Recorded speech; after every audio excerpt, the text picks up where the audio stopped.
Aujourd'hui, j'irai très lentement parce que nous voulons parler des choses importantes. Et là, je sais, moi-même je sais, qu'aujourd'hui les gens ne diront pas Amen. C'est bien. Si vous ne dites pas Amen, ça sera une bonne chose aussi. Ça ne va pas me déranger. Parce que je sais que la quinine fait toujours Amen. Hein? Alors, comme aujourd'hui nous serons dans la chose vraiment, et il faut, ça sera sous forme d'un enseignement, je rirai très lentement. Deutéronome chapitre 28. Je lirai le premier verset jusqu'au 14e. Mais quand vous êtes debout, je vais lire seulement une partie.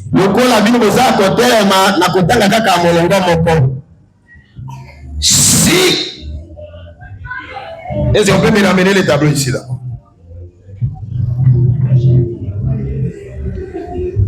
Les tableaux messages. Obama quand même, je vais commencer à écrire certaines choses. Il y a des crins ici. Oui. Amène ça ici. Crins à des.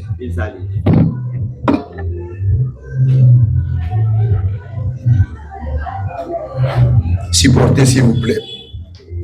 Ou parce que baby ça peut être image de.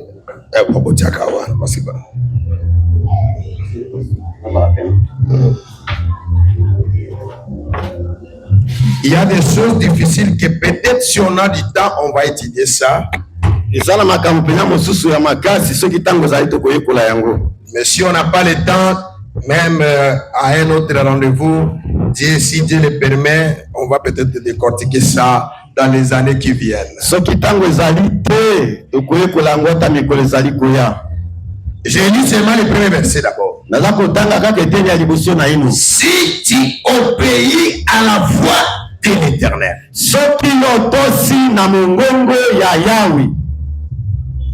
ton Dieu, en observant et en mettant en pratique tous les commandements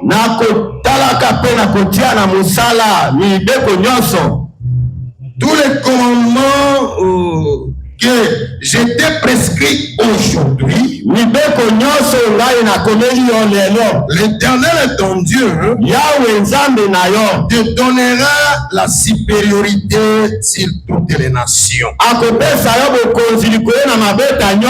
Que Dieu ajoute la bénédiction à la lecture de sa parole. Veuillez vous asseoir.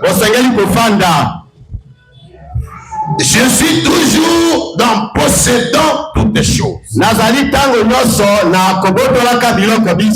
La fois passée, nous avons dit que Dieu nous a donné l'autorité sur toutes choses. Et nous devons posséder toutes les choses. Sans exception aucune. Tout sur terre nous appartient. Est-ce que c'est la vérité? Tout sur la terre appartient à l'épouse. Est-ce que tu es aussi l'épouse? Est-ce que vous êtes épouse? Parce qu'il y a la différence entre épouse et une fille. Nous avons la fille, nous avons la femme, nous avons l'épouse. Tout ça, ce sont des mots qui se diffèrent. Mais une épouse adoptée par Dieu, elle doit posséder toutes les choses, y compris l'argent. Est-ce que c'est la vérité? Alors, maintenant le problème est le suivant. Je pose d'abord la question. Qui a aussi besoin de la bénédiction? Parce que nous avons essayé de montrer l'importance de la bénédiction. Est-ce que qui maintenant se sent dans le besoin? Si vous êtes là, quand on va merci, que Dieu vous bénisse. Même moi aussi, j'ai besoin de la bénédiction. Je crois les pasteurs aussi, Anna. Tout le monde a besoin de la bénédiction. D'ailleurs, vraiment, Anna me dit, les ministres ont beaucoup plus besoin de la bénédiction. Je commence par là. Parce que le plus grand combat dans une église, ce sont les prédicateurs.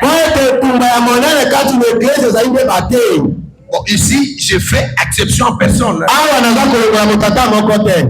Quand je prêche, on doit enlever les gants. C'est ça, oui. Et c'est pas bon. Dans une église, le plus grand combat, ce sont des ministres, ce sont des prédicateurs, ce sont des serviteurs.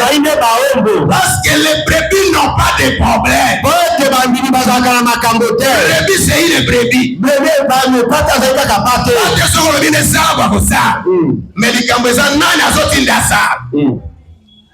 Est-ce que vous me comprenez?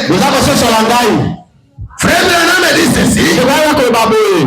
La première équipe du comité de soutien de l'église de Branham Tabernacle.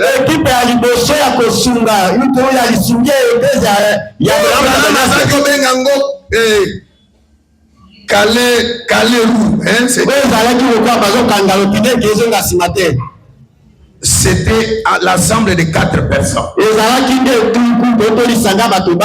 Et les 4 là, c'était d'abord le serviteur.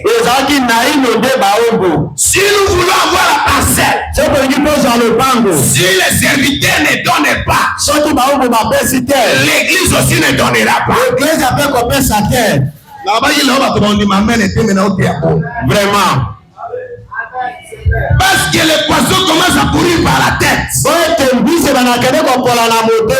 Si la tête ne marche pas, le corps sera malade. Est-ce que c'est la vérité?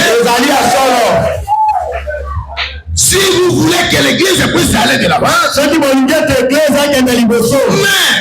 la première des choses, le serviteur. Comment est-ce que le serviteur se comporte? Si le serviteur ne se comporte pas bien, ça ne donnera pas le produit là-bas. Les brebis ne font que copier.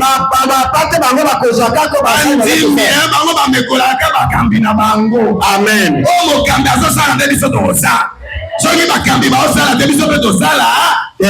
Ça c'est vrai. Au départ, n'a pas les lois amènent aux alatés. Ils arrivent bon. N'a pas de problème était. Ngai na te aka vérité.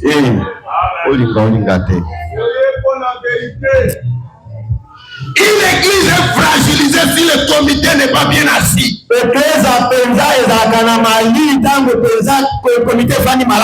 Makamonyo ce sont pasteurs aux salles les aussi matin vérifier bien votre comité. Amen.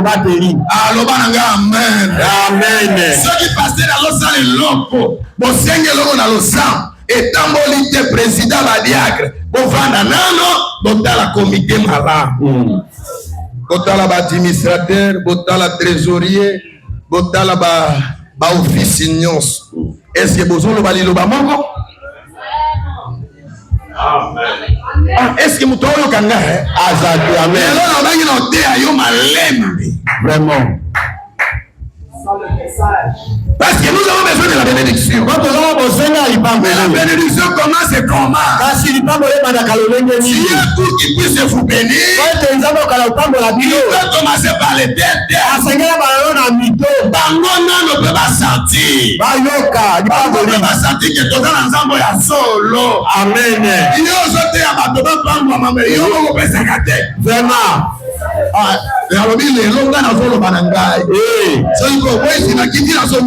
Pas de problème, tout le monde dit man. Attends, on dit amen. Très bien. Oh, bénédiction dans Luka. Et ça la kaka ya bandimi, mais à la salité. Jamais.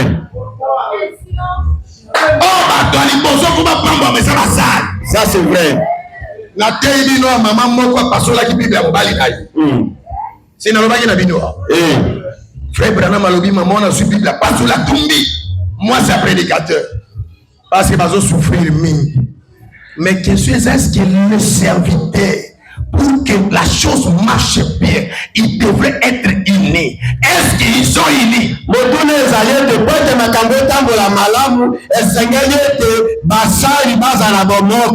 ils doivent parler le même langage.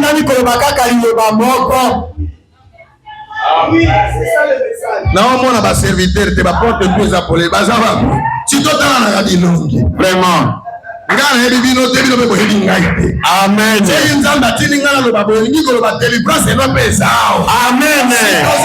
Alléluia. Amen. Si dimanche il a rebondé la bonne délivrance à bas. Mais le coup l'ensemble a lié toucher la place na yo. Si vando yo kama bene za wapi. Vraiment. On la motema. Amen. Yo bongo ama. Amen. Que Dieu te bénisse. Merci. Parce que nous avons tendance à venir prêcher seulement les fidèles. Mais en réalité, avant de prêcher là-bas, je commence par ici.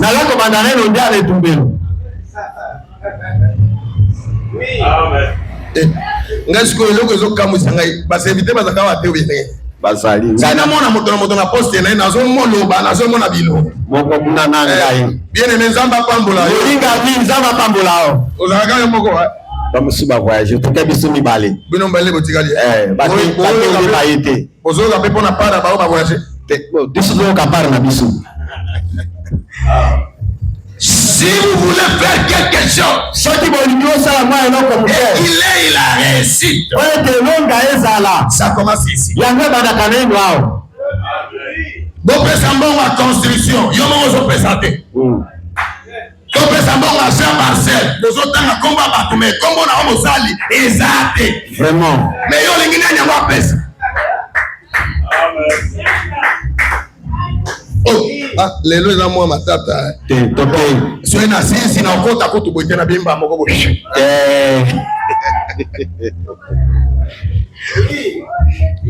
Soki omoni esalaka bien tosengi topesa mbongo eloko te pasteur ye moko apesi président landi badiacre balandi badministrateur balandi mondima vandi kuna amoni nanu ke pasteur apesi amoni administrateur apesi iya boboya kopesa jamais.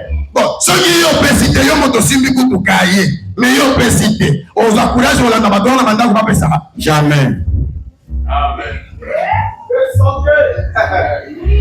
Oyo bateke tosolaki na pasteur tosoloni te nayebi makambo na bino pete ke pasteur nda alobeli makambo basali awa olukele likambo te. Nous avons besoin de la bénédiction. Attends, je vais lire une citation avant de continuer. Voilà les agabas avant.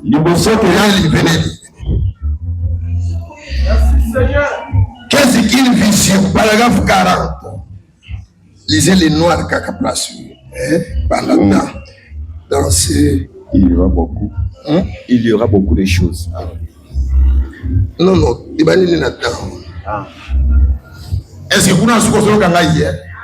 Est-ce que vous avez cas? Ok.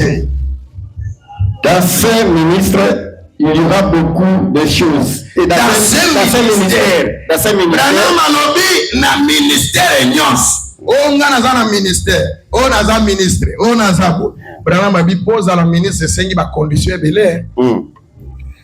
Ozoga malamu po yo za la motei ezala ba condition ebele. Amen. Ezateka kaya na za molimo mosantu na komi ministre. La condition est ebele. Oh, il faut remplir. Donc la première condition pour la mazotanga. Oh, yo za la motei il y a plus. On sait que est-ce que ça t'a mon bêtise à 40. Pour être un prédicateur, pour être un pasteur, pour être un évangéliste, il y a des conditions. La condition est que vous devez remplir. Ok.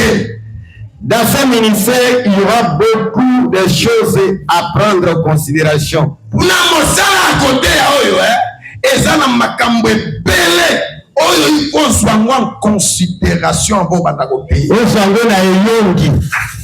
Ebele, parmi Ebele, Alinga Banota, au moment où on a fait 2 points. La possible, Alinga Banota, c'était du loco et ce senga pour Yoko Mamosad. L'argent, c'en est une. Pose à la bouteille et loco à l'iboso. Les années. Les amis, ils vont Branham a dit Mongo. Les années, pas de sous la moko et à ta ministère, madame Nengi. Nana Boyokayo. Adote ya kabakaki ezo kita mais so za muta makolo tango na makolo nana otosayo. Est-ce que je dis la vérité? Les solo. Nous tous nous sommes des pasteurs. Nous sommes baba kasi ce que moni pasteur o ya za na l'autre côté attends ça la ndenge ni so que ba ya bibi no différence c'est ça. La première des choses dans le ministère, quand tu n'attends l'argent. Oui, solo. L'église c'est l'argent. Attends ça le ministère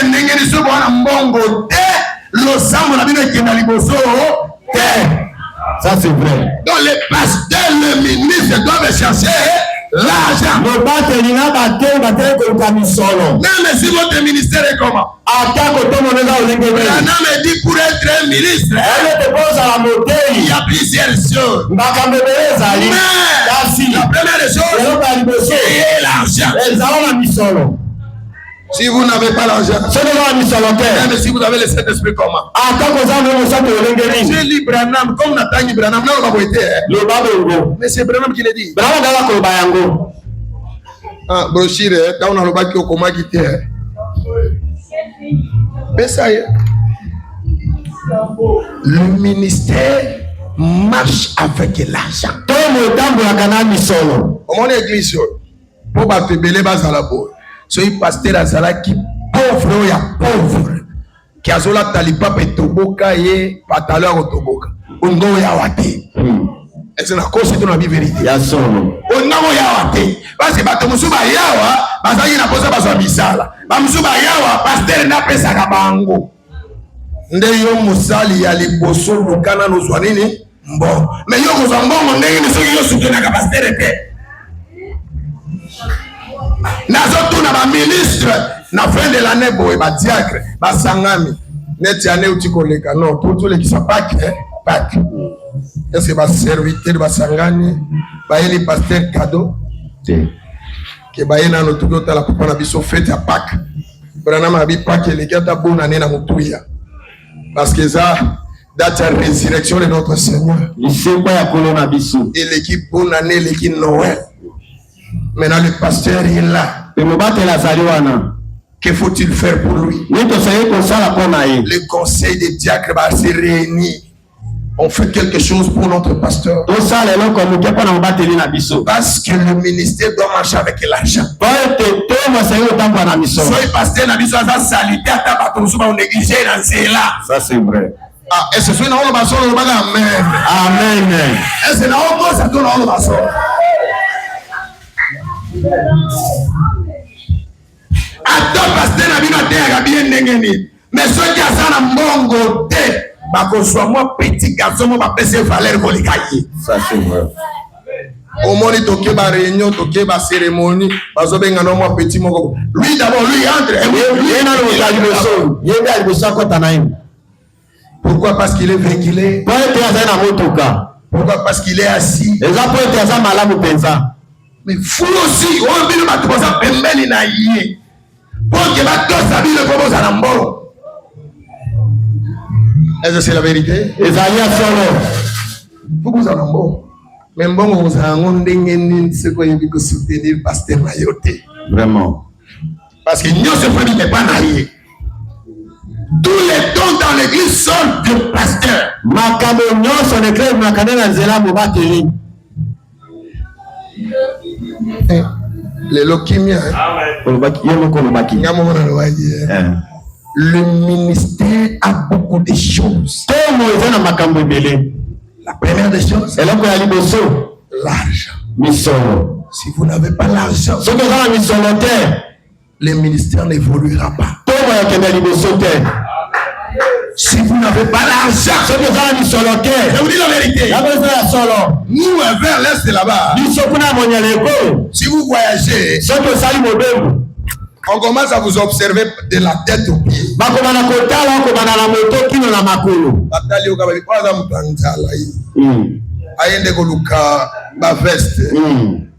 Toi la veste moi pale ko pesa ya bimake. Zoma kasaka moko kitoko pesa yake. Il ne va pas prêcher ici. Ba otala kaka yo mutu angwaza mutanzala boy. Pasteur azaka boyite. Pasteur azaka moi libuma kokwe. Ya yo pasteur na yo semaine mo molese nini poli kumwekwe. Si potongo basobo yo luba mene basa na sai bangoni. Osale le côté.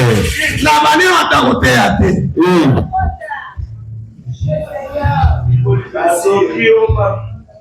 Babengana ye.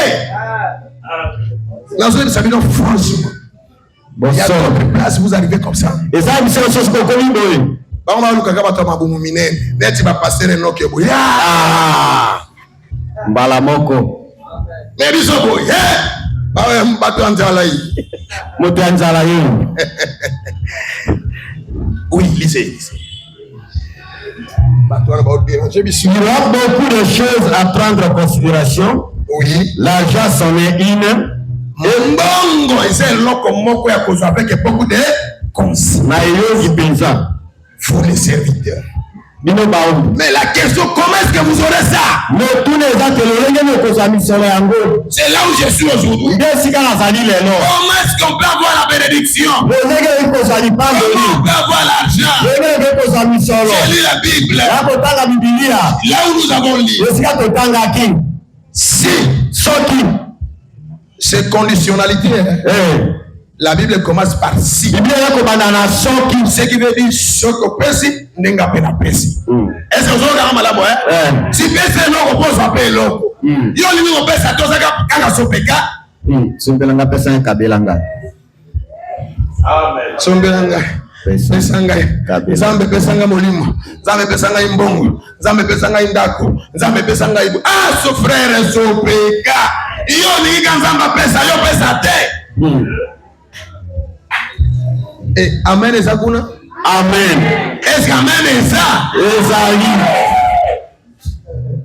Ici, Dieu commence par la conditionnalité. Si tu obéis à la voix de l'Éternel. La première des choses, obéissance.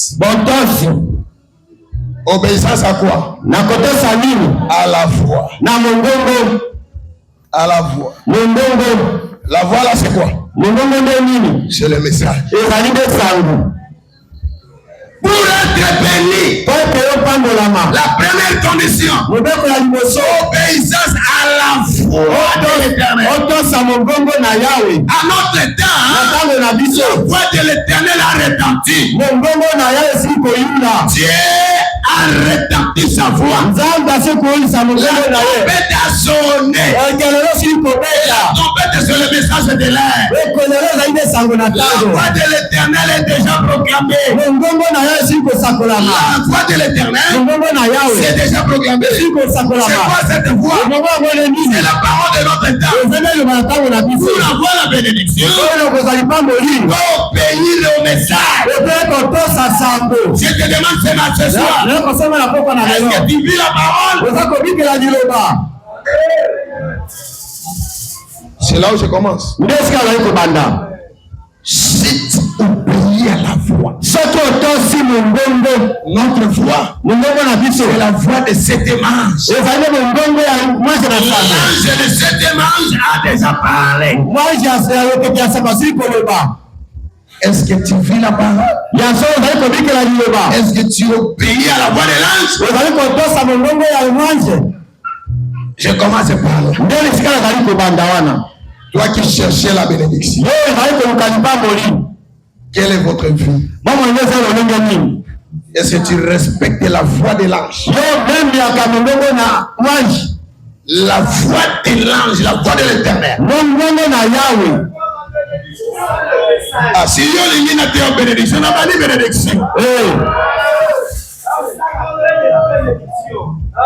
Pour que Dieu puisse vous bénir, première condition, il doit obéir à la voix de l'Éternel. Qu'est-ce que c'est la voix de l'Éternel? La voix de l'Éternel, c'est la voix des sans prophètes. Et on pensait, les prophètes parlent. Quand les prophètes parlent, c'est la parole parlée selon ses origines.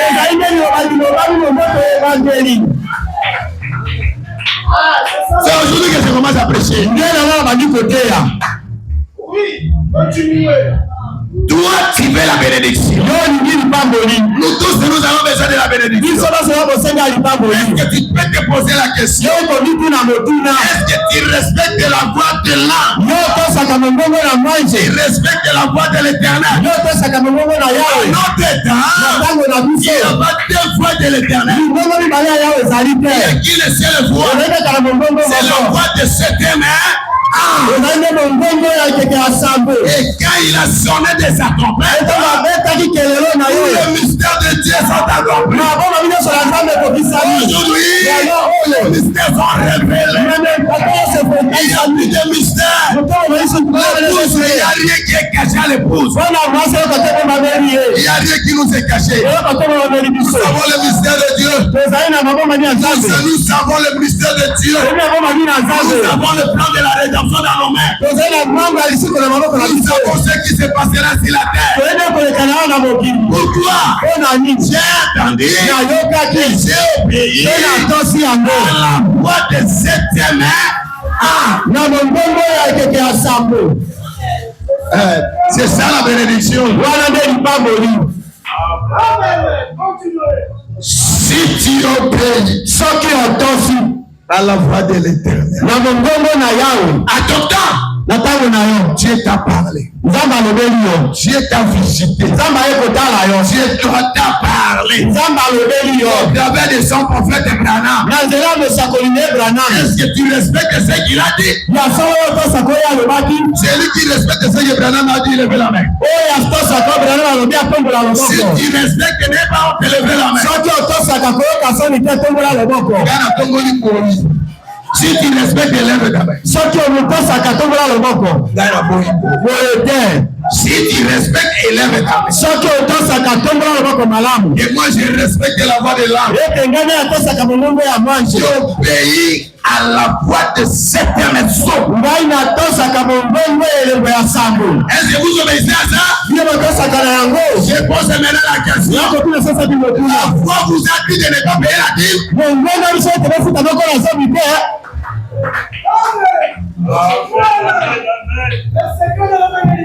Amen. On sait qui est. Au moment où match Bando Baruka. Respectez la voix de l'Éternel. Quand Dieu parle, Dieu parle où? Au travers de son prophète. Dieu ne descendra jamais lui-même vous parler. Moi, je me sens bien. Je me sens bien. Parce que je parle du message.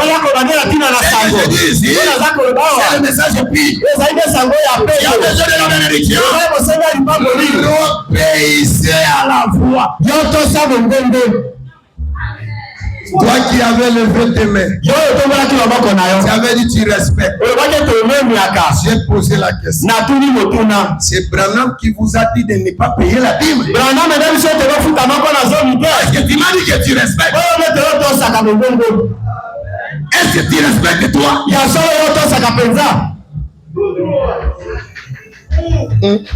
On est comme moi. So mwana benda na lelo mafu to ko be na suka deja loko yaki lelo tika kana na pinjo mbango ona eri le dimanche ko kimo ezo kimi dimanche so tika na balao na o na makambo na mokotika na mokotika na malédiction na parce que dimanche ndeto kobenga na ba démon wa vraiment so imoto asoka bateza yete za ba démon amen so imoto eli ko soutenireza yete za ba démon amen il passe à délivrance akangola ma so ngotika la bomo bima no sambu na tangi ka ligne moko ya Bible pamba tomani la première condition mobeko ya liboso tu dois obéir na makasi kotosa à la foi na mongongo. Et je vous ai dit la foi na bisilo mongongo c'est le message ezali de sango. Toi qui as besoin de la bénédiction yo na bosenga ya lipamboli. Mais comment tu cherches la bénédiction alors que tu es toi-même aussi en train d'aller chez les féticheurs? Le renge ezali koluka lipamboli nzoka nde moko yo kokepela banganga kisi. Toi qui viens chercher la bénédiction ici, après tu pars dans des églises, on vous donne de l'eau, vous buvez de l'eau. Si on a qui ne connaît pas le samba, on l'aide, tout ça. Et ça nous appelle ça. La pression va maï, maï va mafuta, opakoli, va tongoli, maman kolo boye. Maman. Oh la personne était, va super munga, va tongola. Alors on l'a eu au binamba on déhele. Mais bah je boire, bah on y pomper ndengene. Vraiment. Personne pitié.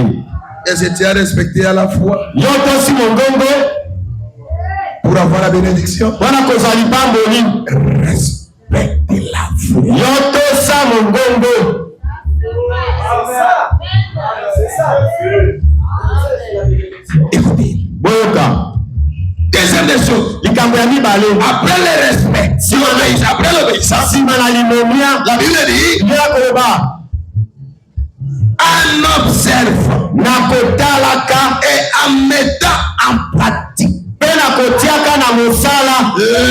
commandements. Deuxième conditionnalité, mettre en pratique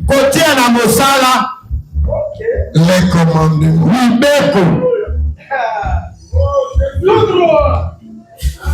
Deuxième condition. Je vais vite parce que si on est bien décortiqué chaque point, Nazana tente. Vraiment. Je n'ai pas le temps. Nazana tente.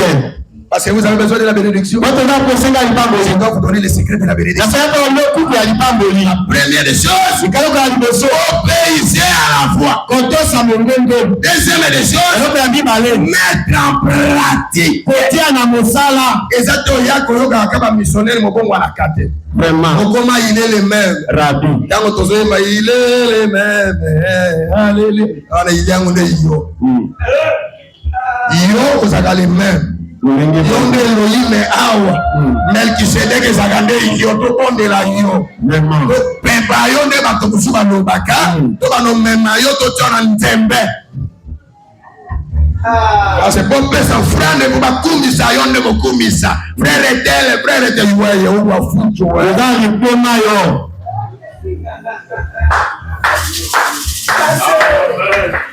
iko to kumboli kolo to salo sokini lo sambela lo sambo ya ville na mboka Kinshasa capitale dans ndenge boza boy porte comme noir donc zo mona te vraiment bon ndenge ezana ba karo soki na kwe yo kufuta mutu na ngai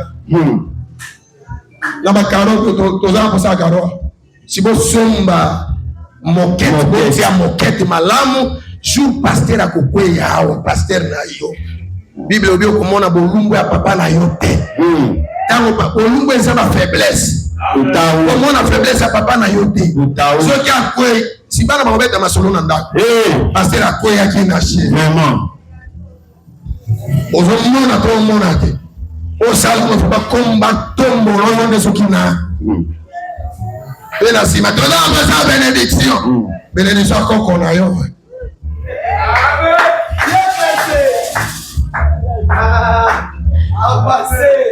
Là on a pas qui amène cause à thème en fou et d'ailleurs on ensemble ça la force bon on est changer pour amen aye ba ki asaki nde ko sali kamo na ignorance na libunga lelo tozola ki soko za nouvelle marche les états moli asika ngana ni mutude Je ne sais même pas mon tour quoi sur les affaires dans la capitale à 1000 dollars na pays.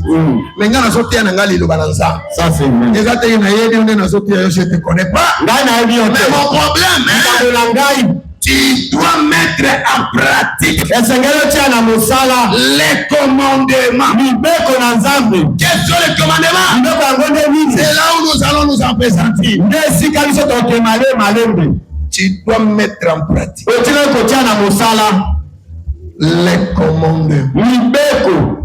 Mettre en pratique, donc vous devez devenir pragmatique. Le sang est battu de Kosala. Frère, toi, son manan, baf de Totia, t'es passé de Kosala, comment t'es pas foutu à Kabiso Kosala? Ah! Qui va dans Kosala? Vraiment. Madame Kosala, là, t'es ton lobby, ton son bambala moko. Parce qu'il va dire mettre en pratique, les gens qui Kosala. Totia na Mosala. Tosa, ton son bambala, na autant que la situation, frère, Brana Mazoroba. Le sambo naïba tubazaï ko uta plus de 1000 km. Motoazo ya kaka kill de pamba plus de 1000 km. Mais yo zawa moins de 2 km. Zo sanga lo sam. Pour passer là ya lukayo. Balanda yo, ba dorlote, ba bonde la yo. Benasima, nzambe pambola biso.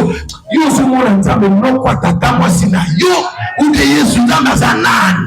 Vraiment. Il y a une promettre bénédiction, c'est vrai. Est-ce que tu obéis à la foi? Et aussi tu mets en pratique.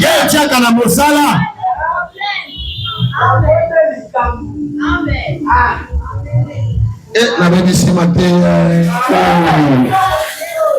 Si la Bible dit ce matin. Amen.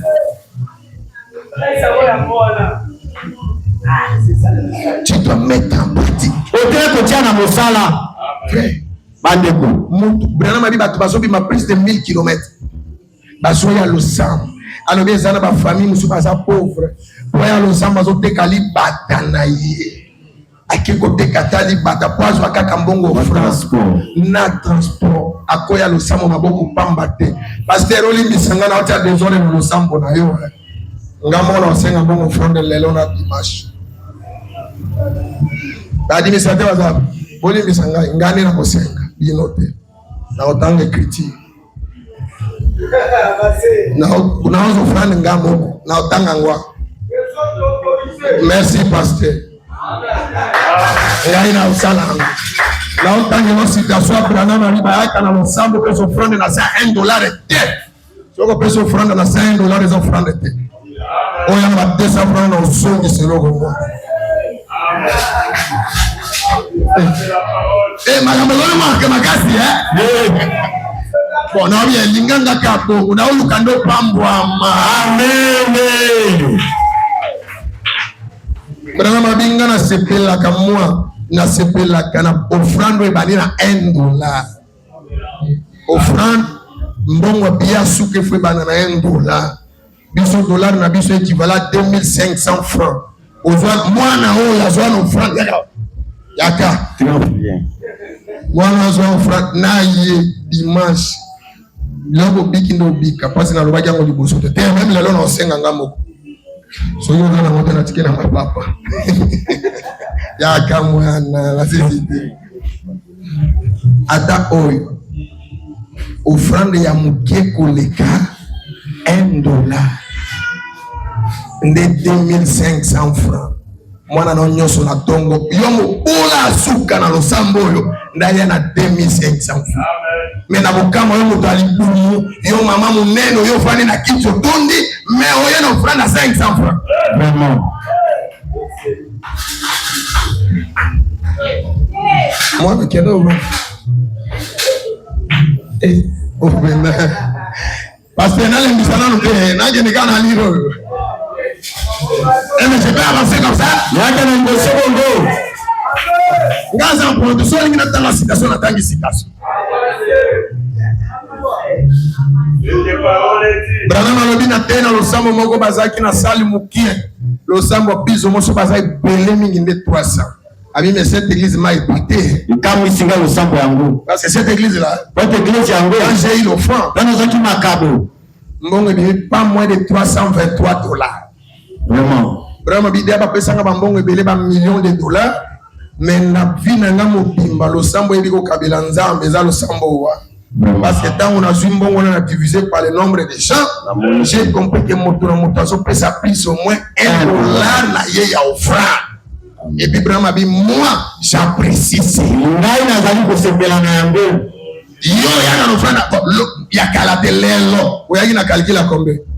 Ba billard rouge, ba 200, ba 50 francs.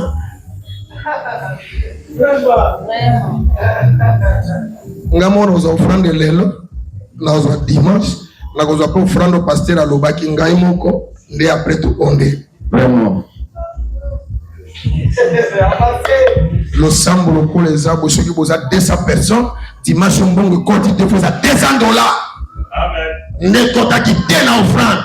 L'administrateur va gérer mbongo la 15. Pas mon que oui, parce que vraiment malobi, il faut que nous progressons en progression. Malembe. To yene na kobonga na kobonga. To longo na oyo, to koma na oyo. To zaki na kati ya sala ya bo. L'administrateur mbongo ezali ba changer. Ba bongo. Muke teto bongisa église. Amen. Muke teto bakisa ba frère mususu. Lo sambo nino kuna lo sambo ya frère les super kuna zo déranger biso.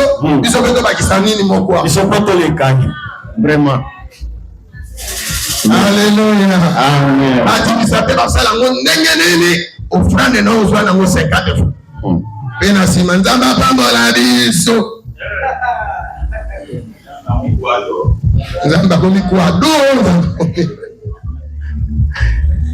Alléluia. Amen. Tu dois respecter les commandements. Attends, na 14 verset sorti. Tigana tanga na Galate. Na Galate chapitre 6. Galatia mokapona motoba. Galate 6. Galatia mokapona motoba. J'aime ça, le verset 7. Est-ce que vous avez est-ce que je peux lire? Galate chapitre 6, verset 7. Galatia mokapona motoba ngolongo sambo. Yoka ndenge Bible lo bana yo. Yoka. Ne vous y trompez pas. Komiko sate. Alors bana yo miko sate. Ozoluka bénédiction papa bonde la toza bénédiction. Bible do miko sate. Bénédiction vous avez bongo. Ne vous y trompez pas. On ne se moque pas de Dieu. Parce que Dieu la kanzambe te. Yo zo na lo sambo na mo franda ko Dieu lanza. Nous doit appeler un mongo bien à poche pour bien s'offrande azo pona bien. Azo pona bendi. Azongis abendi. Frère, azolu kanyo so bio ya mabe, pe bio esi la vallée. Le sambo mobimba, ba administrateur ba zo ta ko konta mbongo ebele de ba 200 francs, ba 500 francs, ba 1000 francs. Pe na simo binza ba pambo. Bato basoyo kato balali. Vraiment. Cette parole dit, il ne qui peut l'écouter. Ne vous y trompez pas. On ne se moque pas de Dieu. C'est que l'homme aura semé, il le moissonnera aussi. Dans cette église, qu'est-ce que tu as semé? C'est que l'homme aura semé, c'est ce qu'il moissonnera. Toi, qu'est-ce que tu as déjà semé?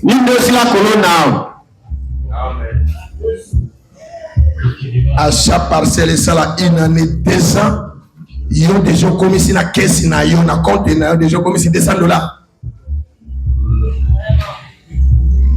Ceux qui te l'ont attendent chaque mois, au tiaka $10 seulement. Donc ça est déjà plus ou moins 2 mois, 2 ans. Mon a déjà comme on a compte à $200. So il trouve 200 personnes dans la salle, 200 fois 200, c'est combien? $4,000. C'est ça? C'est ça. Et les gâtés. 200, 4 000. 200 dollars par chacun. Fois 200 personnes. 4 000. La caisse, tu as 4 000 dollars. Et on les 4 000 dollars. 40 000 dollars. So il dit 40 000, le nom on peut ça 40 000 dollars lelo. On a un nyongo bobo ça caille tout vérifier. Amen. Je vous dis la vérité. D'abord nous sommes 10 dollars seulement par mois. 10 dollars à Sanza quoi Sanza. Mon tournon sur 10 dollars, 10 dollars, 10 dollars. Mon tournon 10 dollars, 10 dollars. Une année, à 24 mois. Ils ont 12 mois. Et 200 et ça fait 4 mois, 2 mois, 200. Et ça lui 240 dollars par chacun. 240 dollars à mon tour. Ceux qui ont 200 personnes, 48 000 dollars dans 2 ans. Bah, dis, mais certains à caisse, c'est 48 000 dollars. Jamais. Mais merci, monsieur, le bénédiction. On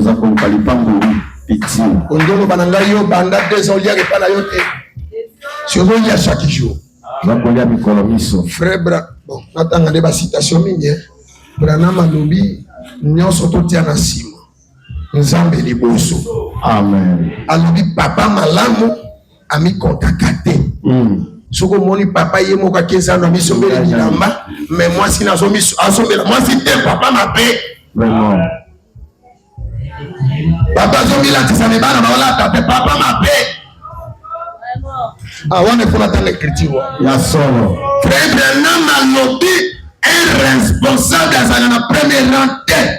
Moto liboso nzambe liboso ya mibale famille na yo mwasi na bana na yo. Amen. Mbongo yo ke osala ngo musala na yo sombe lokupe opesi nano ya nzambe ya mibale opesi mwasi na bana yo lata sapata kopengama bapapa bongo baza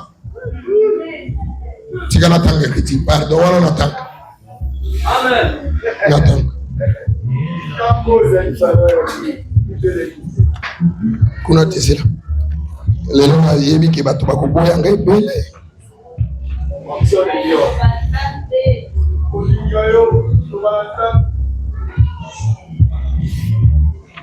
Dieu ne manque pas un témoin. Zambe azalaka motatolite.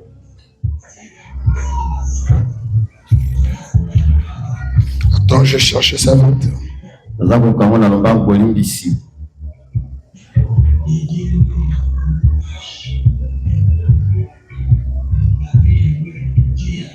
Paragraphe 18. Dieu utilisa son don. Zambe asalelaki likabo na ye. Paragraphe 18. Lisez. Donc 18 ans. Ok. Parce que c'est là. Ils ont des parents net, baza ba parents zoka ba irresponsable. Papa yemo kwa zo misombe la chaque fois veste soulier, a changer ba veste, mais moi si ne ala tabilamba moko. Na lo samba pese lo côté. Oh papa ne moluki. Hein? Papa ne moluki. Yo ba to luka ne pona nzambe na bana na yo. Tanga. Il s'est mis à réfléchir. Yeah, quel est le père de kanisa toke. Pendant qu'il était assis sous un soleil ardent, il y rassembla son manteau en lambeaux autour de lui. Oui, ok. Il n'avait pas de moyen de s'en acheter un œuf. C'était lui qui pourvoyait aux besoins de sa famille. Oui, ok. Il se procurait de sa famille. Oui. Premièrement, avant lui-même.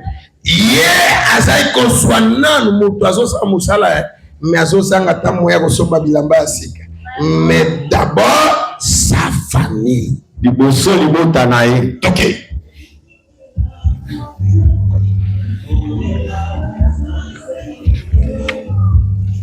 Tout véritable, papa, c'est la malème. Branham a dit tout véritable et authentique papa. Et Nicolas Batozana papa, faux papa. Toza bela papa qui ne sont pas véritables papa. Azaïba papa ya charlotte. Tout véritable est authentique que papa. Tata pendo ya solo solo. Qu'est-ce qu'il fera? Fera le même. Il y a comme ça la ndenge. Le mari aussi, tout chrétien, se souciera des autres avant lui-même. Mon Christ nyonso azwaka no nde souci ya bato mosusu afa kokoma ye moko. Chaque chrétien essaie de placer Dieu en premier. Mon Christ nyonso alukaka nanu atiande nzambe liboso. Avana somba voiture, est-ce que nzambe azana voiture? Nzambe na lusambo sezane pasteur. Ça c'est vrai. Yo tokende kaka. Avana na somba ndako. Est-ce que nzambe azana ndako kwa kufanya? Jamais. David tango azaki roi talabi ngai roi. Nazovana na ndako kitoko boye ya marbre. Mais sanduku ya mibeko l'arche de l'alliance et obetela mbula libanda. Mais vongana bimana bano vanda libanda mais ndako na ngai ache côté fanda. Le lorsque mon Christ okolo ba ke pasteur église ya nzambe koza locataire te. Mais vongana zanga lopango. Mais na sombela na nzambe lopango. Non. Mon Christ abonga koza. Mais David l'a fait. David a salaki yango. Et quand tu as regardé David, il a dit David, si est l'homme selon mon cœur. Si est l'homme selon mon cœur. Ne faites pas ça. Parce que ta mère a beaucoup de sang. Ça sera ton fils qui va le faire. Et c'est ce que Salomon a construit le temple pour l'arche de Dieu.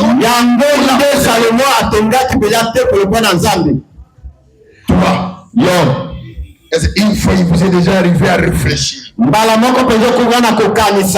que comment moi je vis dans cette condition. Mais l'église de Dieu vivant, c'est à quelle condition? Nous devons être le locataire.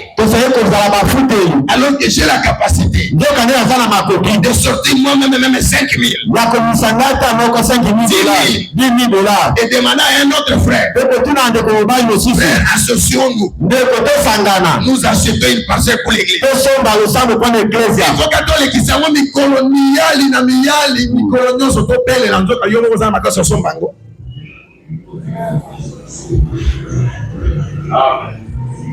Et non, il va te tous en mort qui est les Gabonais. Vraiment.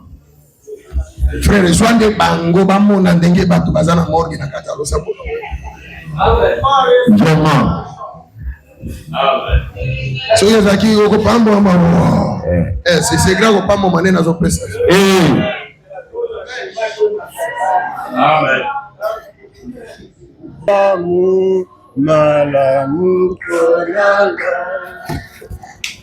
Comme j'avais dit, j'ai beaucoup de choses à dire. Je ne sais pas comment l'aborder tout. Alors je suis en train de sauter beaucoup de choses comme ça en désordre. Je décide mettre en pratique les commandements de Dieu.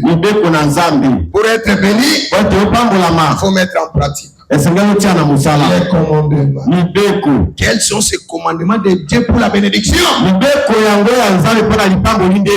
C'est ce que nous allons aborder. Parce que nous devons mettre en pratique les commandements de Dieu pour la bénédiction.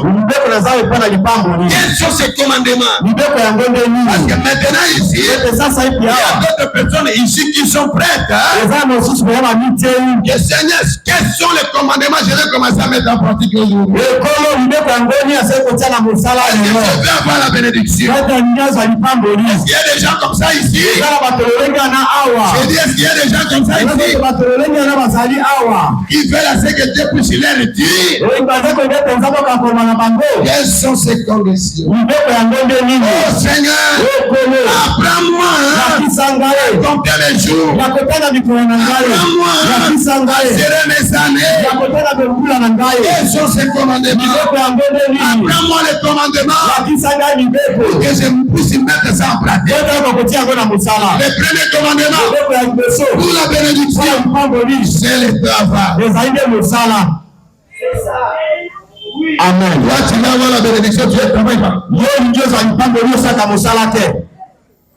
Et on va te remettre à magicien.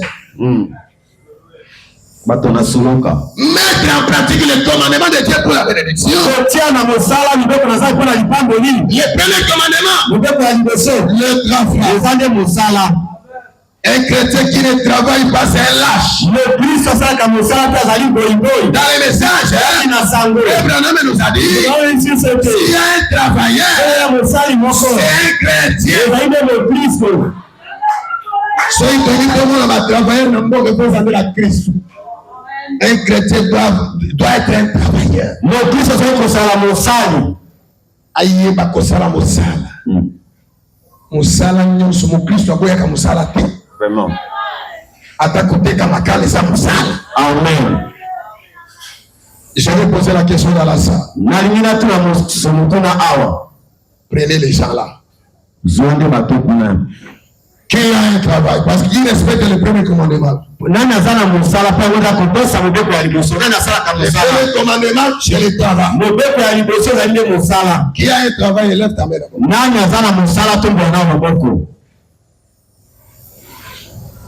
Merci. Je pense que tous les autres n'en ont pas. Celui qui n'a pas le travail, élève ta main.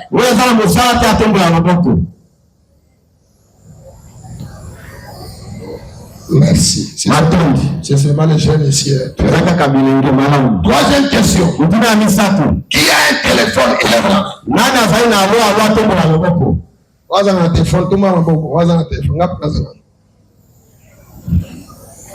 Merci.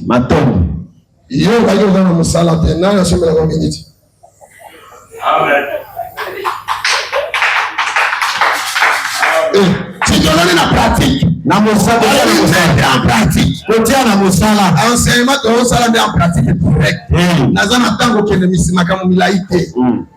Yo zana musala te. Ozana téléphone.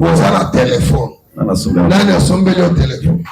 Soki mama papa asa yo bana yebana papa ngo na te bisape ici. Mama ke yenda sombaka. Otimiza. Yo lo bana nga o SMS osai la kashaki ya mama yo. Maman, c'est là va te pas maman. Ça pas d'abala téléphone osana musalati. On va que osana musalati. Kasi téléphone et son baki. Nana son baki téléphone motuna. Yami bale. CMS osali la kozo kama ngongo wapi na minute. Na mega.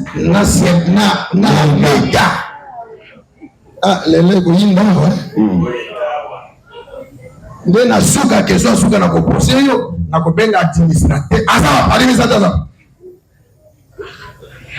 sipaya ka koto basunga ngai yako sunga nga frère c'est le kai côté na bino déjà obi misela ngai kaye ya loyer si a payé combien na loyer mwana nangayo aza mwana yo oui mwana ya ecclesia mwana ya ecclesia et c'est à combien de dollars na mongo ya construire achat par ça kosomba lopango parce que azana téléphone azana lo siko téléphone wana eliaka mbongo to eliaka mbongo te eliaka siko ya nzambe nde ezalaka te mais ya mege ezalaka vraiment. Nangina te avec pratique, tous la très pratique pour tous la solution pour qui. Tout tient bien à mon salon dans le banc. Théorie zate. Ah, bato bakia sur le banc mondé. Parce que là ça, anza la cao. Ministre de la Côte Nakati. Ma place est allée dans la dans mingi te nangina qui est très pratique pour y. Donc il y a ma théorie belé te. Toye parce que mbongo ezangi na losambo ou bien bato ba osana ngo. Les matchs na osana ne yango.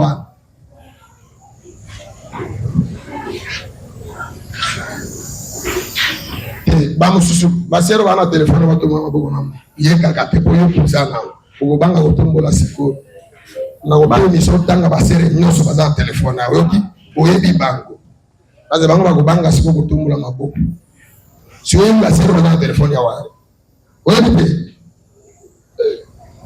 batiakre bana basere ni bazana ba telefone bazana telefone bazana ba basere bana telefone tongola biyengola nyeti ezala mokokoli eza telefone ngo tombola likorungana ata mokokoli tombola kasi tombola tenga na za presse go tombola malamu toza kosakana tesa yo bala zambi tala Android yango vraiment mama tala ba iPhone ça parce que là bandi bebela avec mama tala mososo ye bazana na Android abombi ye bazana na pas pesi mbonga mo sikona tu base ba liboso ko liboso ya liboso seri ya liboso oh to sakana ya liboso base ba na téléphone le liboso tunaola les gars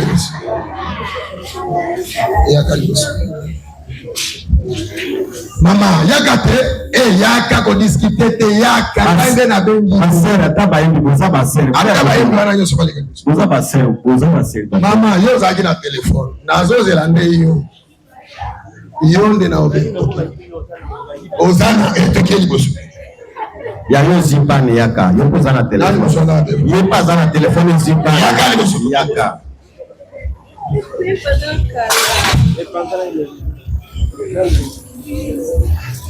Senhor va telefone ya Senhor to si tiene telefone yaka ozana ngo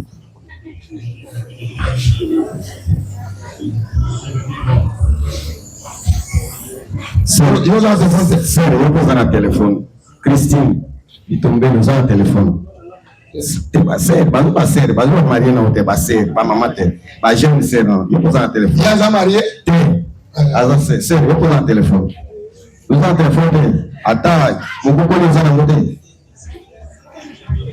ya katana ni papa ya kaser e katani o pese ni papa aza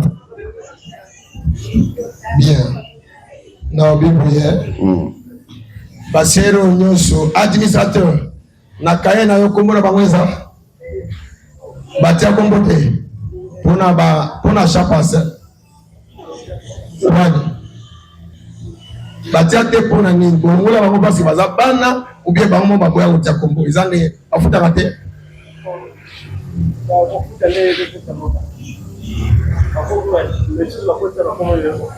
mais ser nani aza na liste ya bahero ser nani Sabrina ye mpe aza na bahero bon sikonga na biboyi mama yo zana nyongo kuna so zana nyongo tutie kolomo kwa tuzi ba telefone nyonso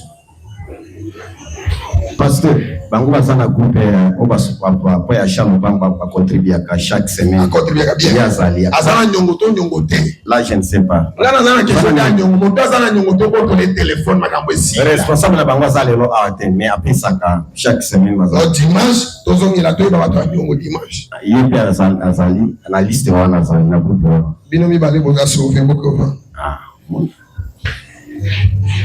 bino boza na kata liste à chaque parcelle de boza iyo kasi nous avons un téléphone nous avons un bon côté mais iyo boza iyo bakabela téléphone bakabela ko minute bakabela ko SMS adimi ozanyo iyo zanyo ufuta normalement comme vous avez nous avons un téléphone ufutaka ukendo banda yufutaka mama yufutaka ozana ngote yebo yaza étudiante na biso ayakande elle n'est pas avec ici c'est place ici siko na tosala boye dimanche bino basero to bwana banyongo ya loyer ngafuna mona na mbongo wangu liboso bosa la calcul depuis achat parcelle banda bona mbona bino dimanche so il te sote ki téléphone na mbongo tosomba parcelle.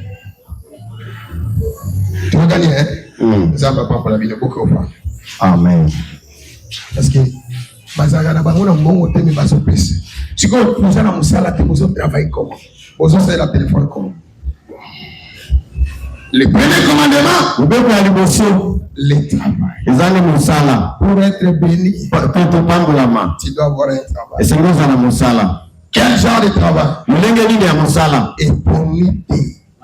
Atakote kanguba eza musala. Amen. Mo Christ alemba te. Mo Christ azate papa bondela nzamba pesanga musala na swa diplôme. Ba diplôme baza boyi na Congo. Yo ni musala mo zokaka yo. Si kenda otala ote okumbaka sable. Kenda na chantier travailler. Église okenda liboso so ibatu ba osala misala. Amen. Amen. Nazana citation moko frère na mazo tomboka na frère moko na losambo. Yenda zai ko livoka charge mingi a losambo. So ibasengi likambo te ye moko nda pesaka. Yeka nda pesaka. Bokeba na frère no. Dans ma zone, c'est parce que vous avez la bénédiction de Bino. Non, ce sont les panayemoko. Vraiment. Ça là quand il dit que ceux qui va 5 euros, attends, il y a 10 francs. Il y a eu 10 francs. Amen. Amen. Amen. À part le travail, deuxième commandement que vous devez respecter, c'est savoir donner. Pour être béni, il faut donner. Si tu ne donnes pas, ne vous attendez jamais à la bénédiction. Est-ce que tu vas au Kanga tu vas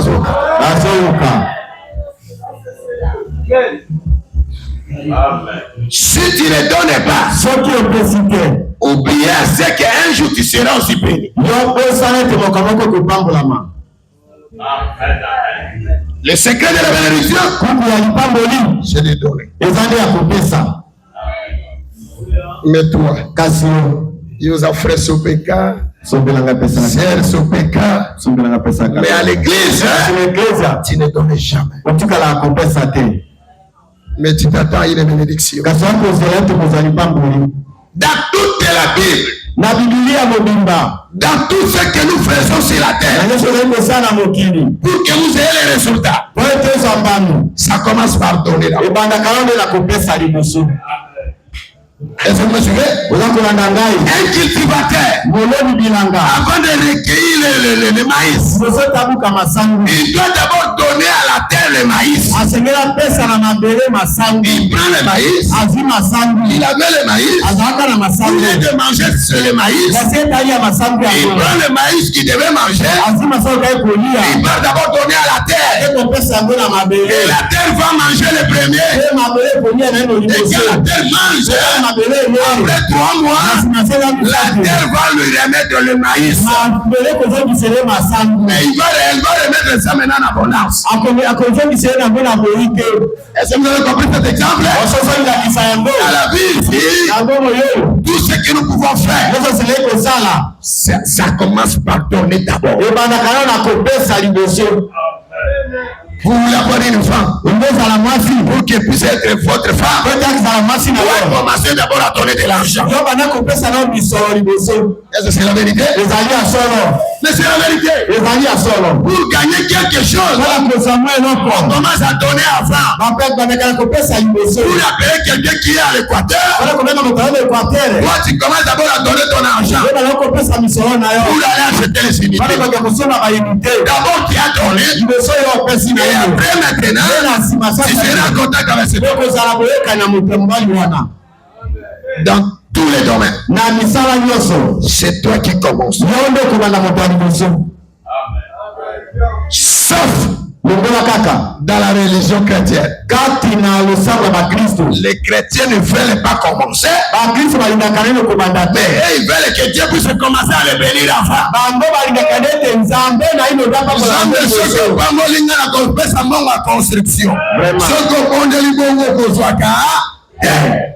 Amen. Nzambe apesa biso mbongo tosomba lopango kasi te. Nzambe soka pambo biso tosomba lopango papa.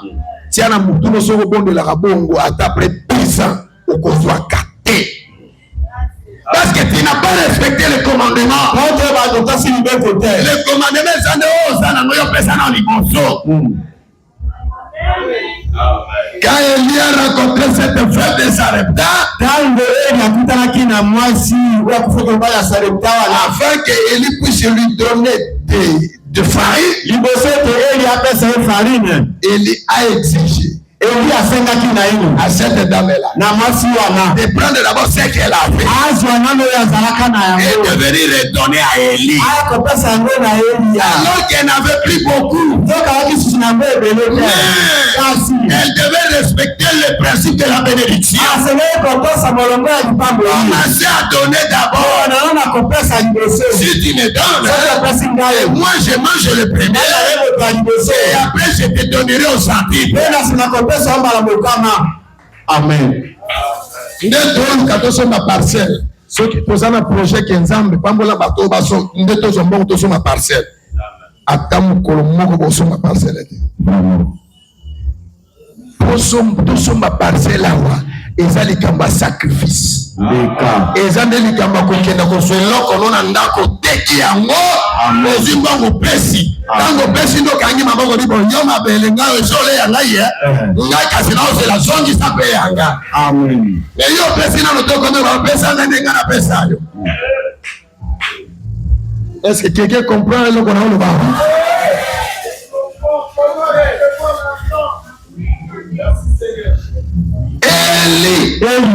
Si azaki na makasi à créer la farine de mebele. Ça c'est vrai.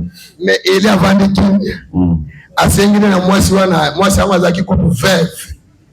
Veuve aza moto aza domini de moyen. Azangi makoki. Eza neti yo, ozana musala te, ozana mbongo te, ozana mwelo kukamu kezo sungona bana na mboka Kinshasa. Mais yo zo la kenzamba pambola yo. Oh nzambe pa pambola fo zwaka, oh ozana ngo muke wana. Yo bana ko pesa liboso. Amen. Osoite, oh tozo se la nzamba pambola biso to sale la nzambe frère. Nazo décourager yo na prière wa. Amen. Na yo kosa yo te.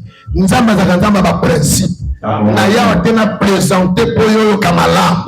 Je dois vous dire la vérité. C'est la nzamba pambolo liboso ndo sale la ye bosana yango. Amen.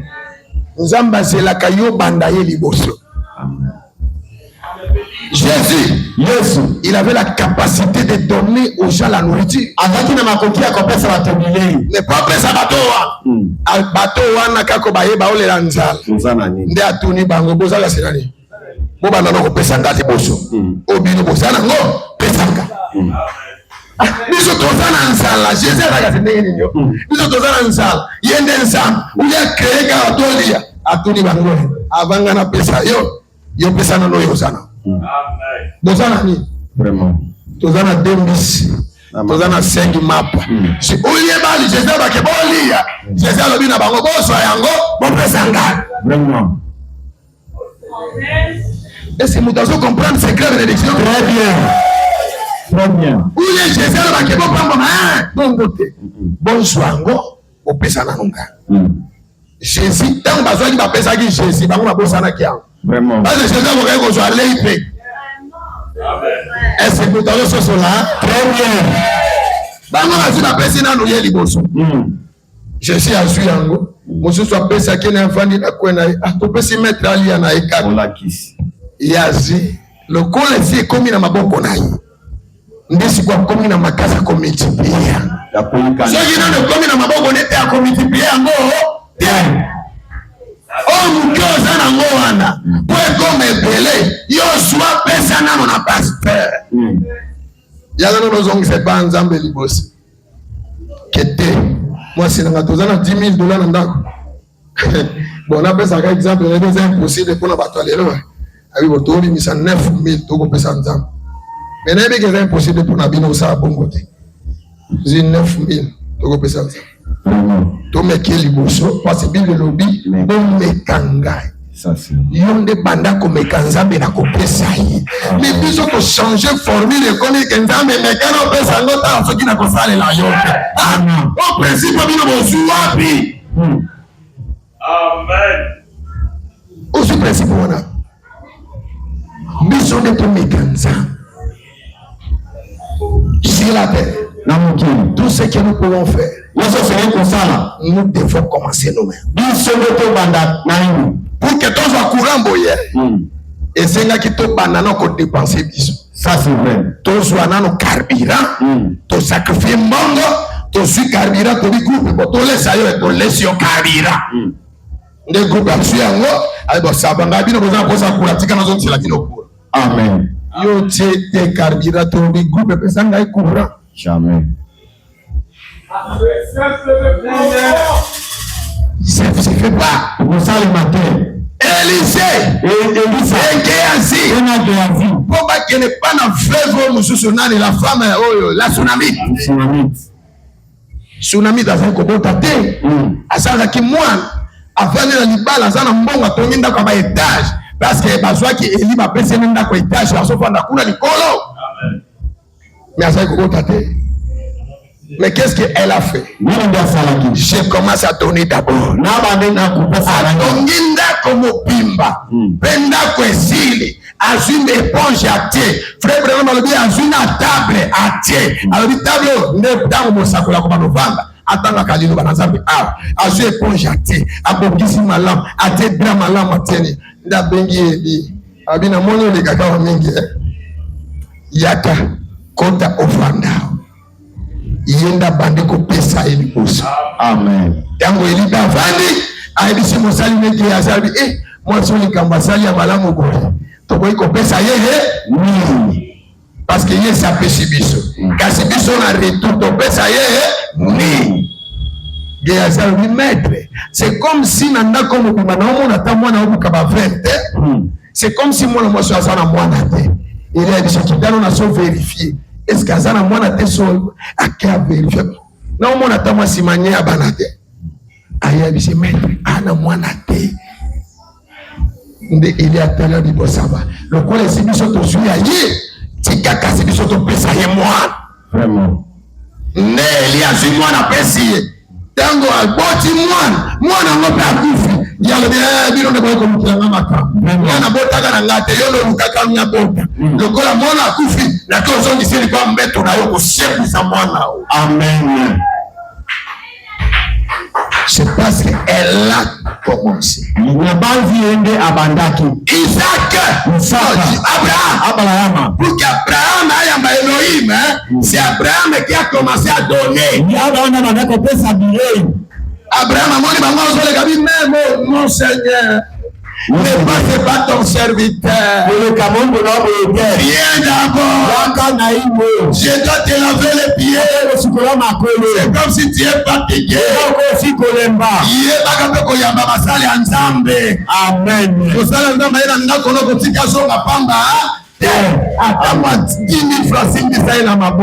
Amen. Bambola mwana mwasi oyo soki lelo ye tembele na bikaki boye te. Amen. Abraham il a donné. C'est Abraham qui a dit Sarah boboma nyama mafuta bozwa topesa moto. Abraham a commencé à donner. Et quand Elohim a eu ça, Elohim a mangé. Il s'est posé la question. Il a demandé à Michaël. C'est comme si ils n'ont pas d'enfant. Alléluia. Amen. C'est toujours l'esprit d'Élie. C'est comme s'il n'y a rien. Rien effectivement. Gabriel. C'est comme s'il n'y a rien ici. Abraham, je te dis. Un jour, en même temps ici, la femme Sarah. Elle te donnera un fils. Abraham dit, si Sarah n'avait pas douté, c'est Sarah qui allait nous donner Jésus. Amen. Sarah n'a la maman à Yesu. Amen. Oh Seigneur, il m'a promis que Sarah n'est jamais à Yesu. Amen. Mais tant que Sarah doutait, c'est qui? Nous avons Marie, moi j'avais dit Marie, a dit Salé, Mélango, Bendengo, Lopi. Amen. andimi na motema mobimba. Amen. Yo pe na kwa lelo za Maria. On a solo balobaki tata na kwela likambo yo ke la biso mawa. Amen. O ti atembete. Soko tete mo kotika na bobola na yo. Amen. O yebe ke bozwa e bandakande moto azabo. Kopesa. Pour Abraham azwa Isaka. Isaki na Abraham abandi kopesa. Amen. Azwi mwana mpate na ye apesi libonza. Est-ce que je peux avancer? Abraham, pour qu'il puisse avoir l'agneau à la place d'Isaac, c'est parce qu'Abraham a accepté de donner son fils unique. Tu as dit Abraham, tu dois aller m'adorer. Tu dois aller m'adorer. Mais là-bas, amène le sacrifice. Les sacrifices que je te donne, c'est ton fils. Isaac, et va avec lui sur la montagne. Donnez-moi Isaac. Abraham avait combien de fils? Je vous demande, il avait combien? Un seul. Toi, tu as combien de dollars? 100 dollars seulement dans ta maison. Je te demande les 100 dollars là. Yo kokopesa na ndako no mobimba lelo nde toloba boza na 1000 dollars seulement. Mais nzamba oloba na yo qu'il ta dimanche oya na 1000 dollars azana posa sacrifice à 1000 dollars. Yo ko bando raisonner belete yo. Vraiment. So il a besoin de l'eau, il va n'avoir que des classes d'ingénie to banda commerce. Mais Abraham n'a pas douté. Il avait compris le secret de la bénédiction. Il faut d'abord donner. Dieu lui a dit, donne-moi ton fils. Motaza na parcelle ka moko nzamba bi pesa ka zoka parcelle ayo moko. Pesa ngona losa. Tala degré kondima est-ce que motabongo na Kinshasa yazali vraiment andi mazonga babwaka biloko ne libanda azwi parcelle ka moko azana abi pasteur tokonyo ko maboete parcelle ngo yango nanga na pesi na Sahel bino mukana l'unique Abraham n'avait pas d'enfant. Abraham akina bana ngali ni balete unique leur fils unique moko kaka mwana mbali kaka moko Dieu demande seulement le fils unique nzamba senga kaka mwana moko wana. Et Abraham a accepté ça. Il a pris Isaac. Il a pris le fagot de bois. Il lui a placé dans ta tête. Isaac. Alors, ton sacrifice. Nous allons partir offrir à Dieu quelque chose. Ils ont commencé le chemin. Isaac lui a dit, papa, je vis le feu. Je vis le bois. Où est le sacrifice? Les sacrifices c'est où? On n'adore pas Dieu sans un sacrifice. Toi tu viens à l'église sans un sacrifice. Tu viens à l'église sans offrande.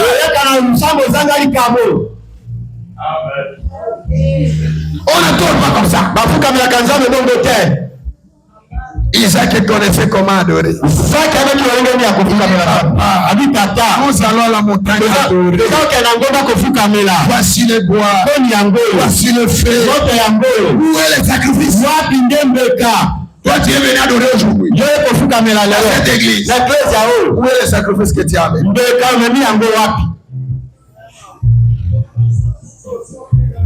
Bon, je savais que le samba loba amène cause à la terre. Vraiment.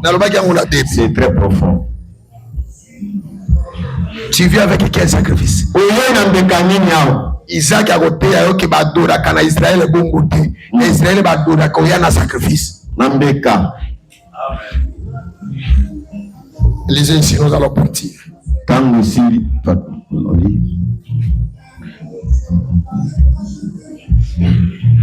le nouveau ministère. Paragraphe 3. Yango, paragraphe 3, lisez les noirs. Attends, je lis ça, nous allons partir. Ne sortez pas. Je termine. J'ai trouvé que la plus grande bénédiction dans la vie, Yoka Branham, Abinga Branham na eko sosola.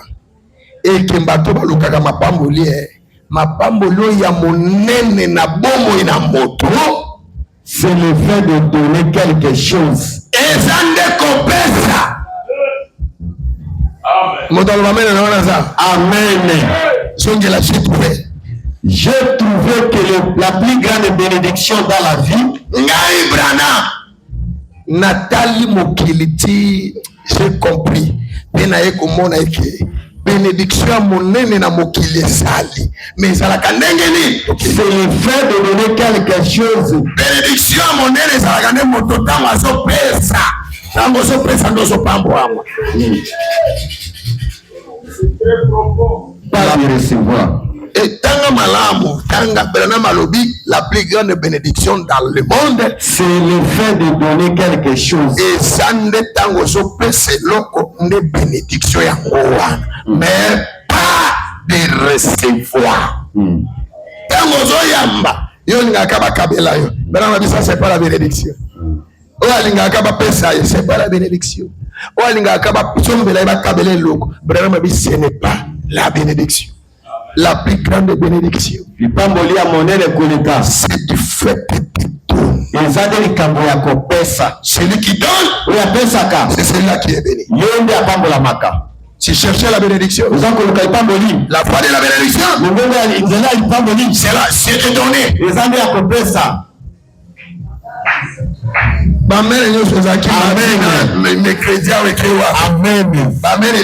Vraiment. Aussi, si ça les noirs.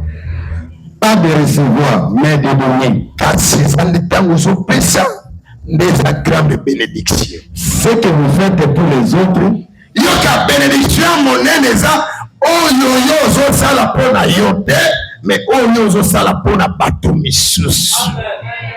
Tango zo sunga bato misus, ala isika bénédiction ezali yango. Mais soki mutu azosunga na pasteur na ye moko te.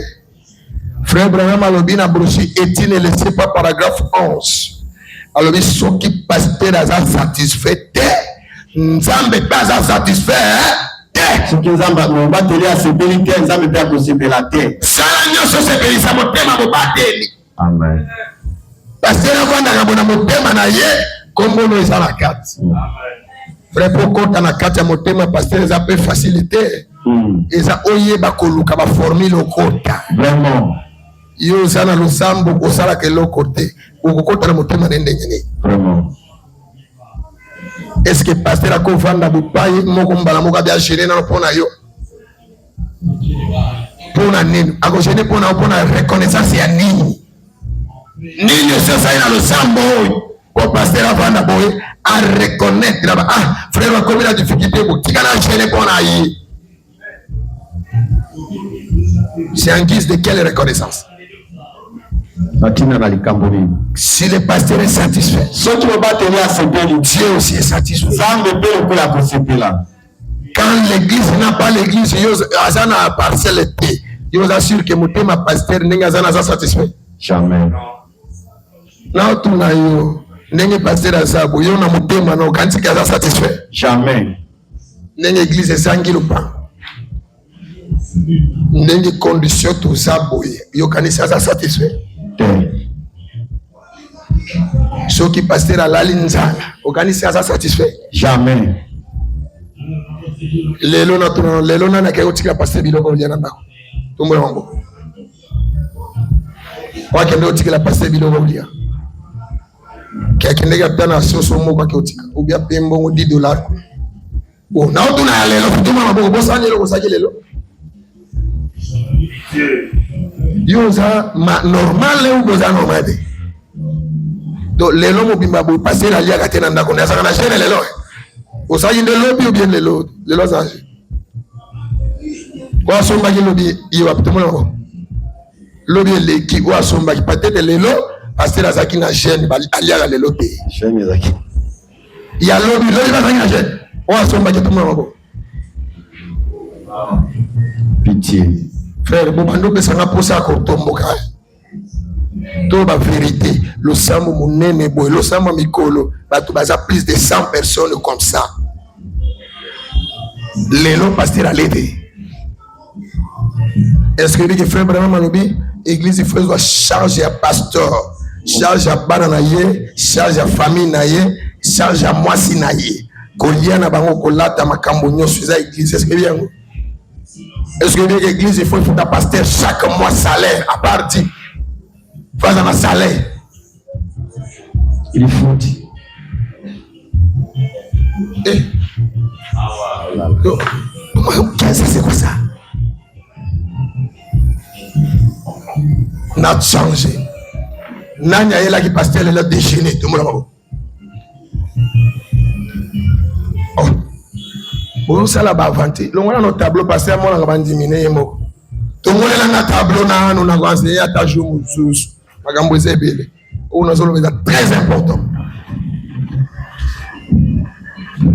Et à mon on diminuer. Na tuni yo on t'a na c'était na tout a bilongi. On a sombé là que pasteur Lelo déjeuner. Tout le monde. Branham a dit la plus grande bénédiction c'est de donner. Bon, je le dis quand même aujourd'hui. Tigana loba pona comme la place à donner na loba ka vérité. Même quand les missionnaires arrivent comme ça, est-ce que dit que pona kolia les a chargé na bino? Normalement. Et ça qui bino bolès. Je ne dis pas que vous pouvez s'engager, on a un problème dans pété. Mais comme les enseignements, tu as la vérité pour la simaboye bako sala. Amen. Ok, Amen. Mais je vous dis la vérité d'abord parce que par manque de connaissances, et ça peut m'appeler. Mon peuple périt par faute de connaissances. Je dois vous donner la connaissance, c'est normal. Si vous soyez passé, il y a un peu qui était.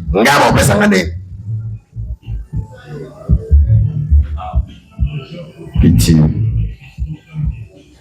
Et nous, on va missionner, nous sommes parce que là, on a changé la poche. Bible lobby boy. Ce qui est mission dans l'église, ok. Aux autres, au Pessi Bangote, ce qui bazar reconnaissant que nous avons beaucoup sabo. Au Popola Makolo, au Motir Bango, le sambo ici, le fouba, le bébé. Vraiment.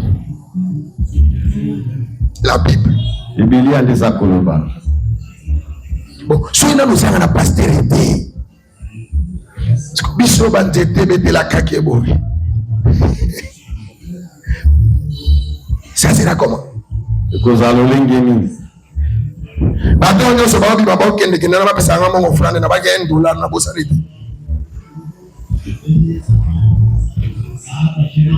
Est-ce que tu peux imaginer une grande église comme celle-ci? Les pasteurs, les pasteurs méga, méga. Maman, yon no tinagi. Nako matinane.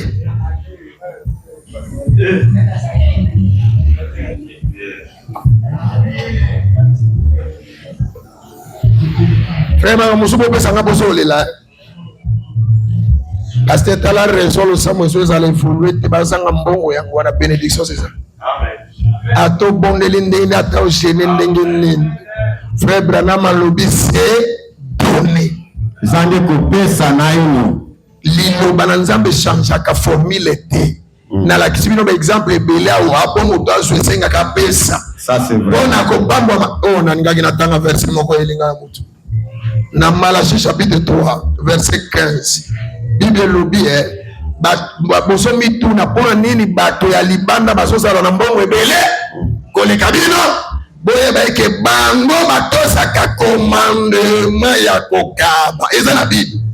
Ozomona moto aza magicien ayagane losambo te na yebe ke soki losambo kuna basana posa kotonga oye kosenga député pesa biso tole azwi $100 pesi lokola pesi nzambe aza oblige kuta ye. Amen. Parce qu'il y a aussi principe à bénédiction. Molongo ya lipamboli eza na Bible. Ozomona magicien mais azozwa mbongo yokanisi mbongo eza kaka ya kisi te bato wana bayebaka kosala sadaka bayebi kosala sacrifice. Même les magiciens, oui, que magicien bakabaka mingi. Tant que kaba mingi de sa question ngele mingi. Amen. Parce que c'est secret qu'on soit ko kaba. Tant que kaba de ba chance so mataye. Amen. Mais ya une attamo kili ba ya ni secret yo so ba te pour nini. Vraiment. Jacob est pas pambwamba. Esaú bazwa. Secret za kinene. Pesana no ngai tata no liboso biloko na lia. Amen. Soki oyelinga na le de na simanga na pamboli. Amen. Secret bénédiction la kako pesa liboso. Amen. Soko zo pesa to matokita. Mega na tout le monde mega. Soki mega c'est ça tenant na sauver pasteur sur les $100 à tout moment. Bon, tout le clair que l'église au mouton a capital à $1000 à zate. Osoki azali na kotanga citation Abraham Rubi mouton a bimana malédiction lelo. Parce que ça qui n'a pas linga ko fela nzambe pe. Parti on a tikango dimanche na tanga chrétien dimanche. Parce que na côté assir comment utiliser l'argent ou bien la bénédiction. Mulenge ni kosala misoto pe lipamboli. Osana ngozo eba kopesa te, tu sortiras avec la malédiction. Okomima na bilaki limabe. Atokimi le sang des choses à la malédiction, ça les savoir. Oya des choses à maudit. La maudit yote na olo la Bible. Amen. Parce que soyez ko sale le loko nzamba tena maboko na yote. Nzamba pesa ki yo pour soutenir. Osunga bana na nzambe bazao bazosanga. Ezana baser mususu azata na 2 pièces ya pamba te. Azo souffrir. Mais yo sana makoki okende wenze. Ozu ata demi super à $20 yo pesi mama somblata. Soki ozo sa la pasteur te. Ozo sombe na moi sa pasteur te. Ozo sombe la sero azakuna. Vraiment. Pena timoli bénédiction.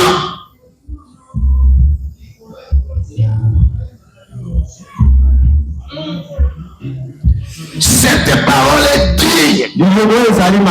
Qui peut l'écouter?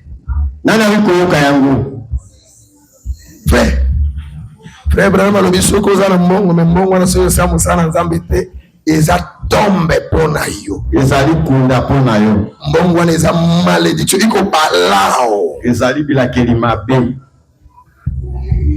Mbongo wana diable azali kozwa yango mpo ebengana na biso ya nzambe. Ase bato mosu baza na mbongo akanisi eza ya nzambe diable ndapesi yo. Akota mpe ndako ya nganga te me diable ndapesa yo. On kota na ndako ya nganga te ezaka mbongo ya diable te. Parce mbongo ya nzambe baliaka na bato. Ya yo mbongo ya yo tovanda na église botozanga moketo baoteka soki $10 maître. Tala porte tala kuwana na ville. Miso le monaka te. Wana senga yi mutaya ebisa yango kosala. Vraiment. Tena si moza pour sa bénédiction. Mukoloni bana pasteur si okosombele moi ata veste ya muke ou bien moi nindi papa. Bana pasteur.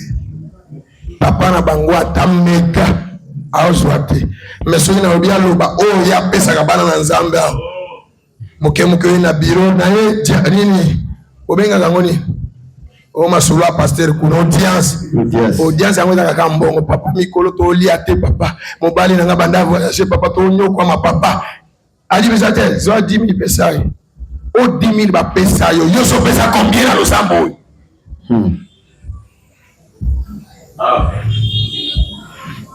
tandingi losambo eko tango so vanda kimia bosala samblate vanda kimia raisonner malamu na motema yoka mawa na likamozo sala pela dimanche ole la ngolo na nzambe to longo la malédiction wana. Amen.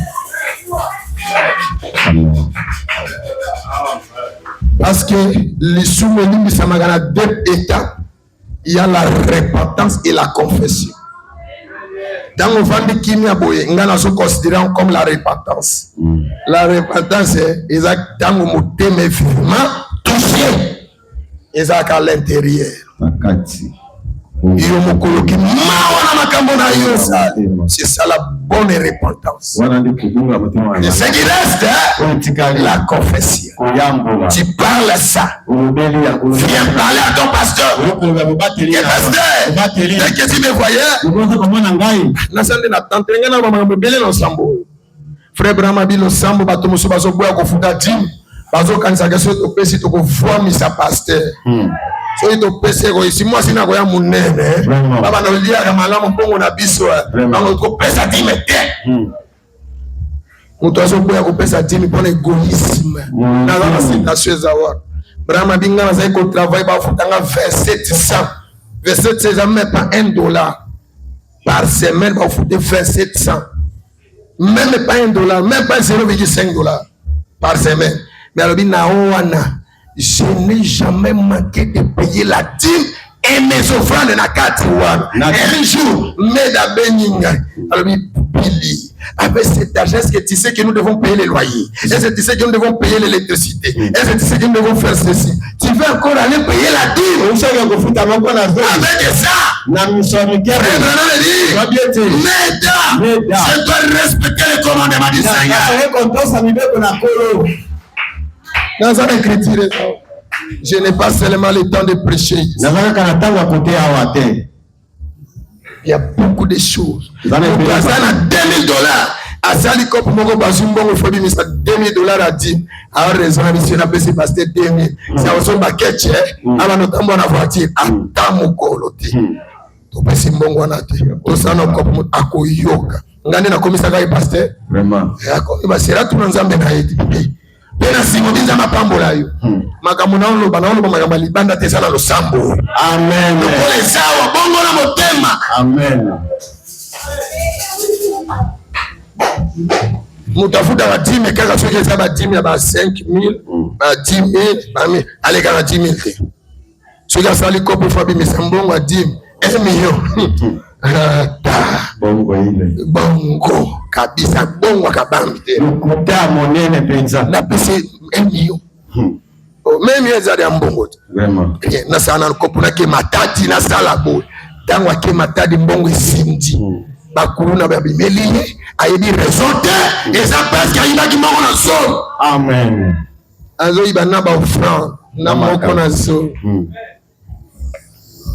Ça c'est l'égoïsme dans le message. Les gens ne veulent pas donner. D'ailleurs, la dîme les a donné, et la dîme c'est un recommandement. Donner c'est le soutenance. Au Monica Galosam et Zangi, ah pasteur, je trouve que vous allez calculer la moquette, ça comme vous n'avez pas peintre. Yo, na lo bande na yo. Tala fungola misonano Tala ku. Maya mbula soki kitaka wao. Soki ba plan d'araignée. Tala kuna kwe. Tala yo tala. Eza za propre. So omoni muka lelo ou des aki bomoka. Kala. O c'est la passer la salle. Passer ba komba l'église de lo batoma wabo.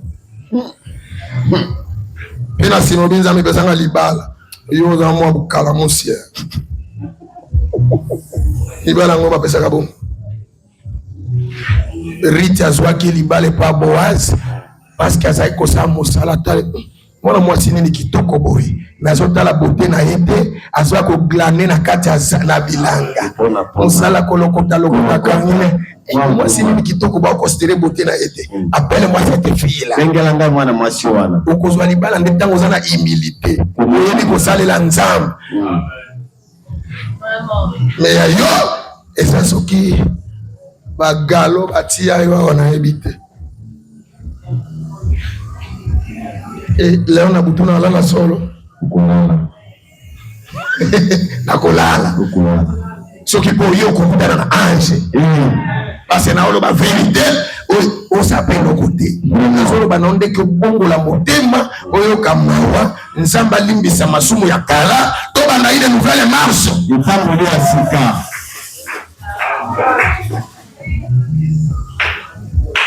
Dans cette église, l'église doit prendre la charge du pasteur. Dans mon absence, prenez la charge de ma femme.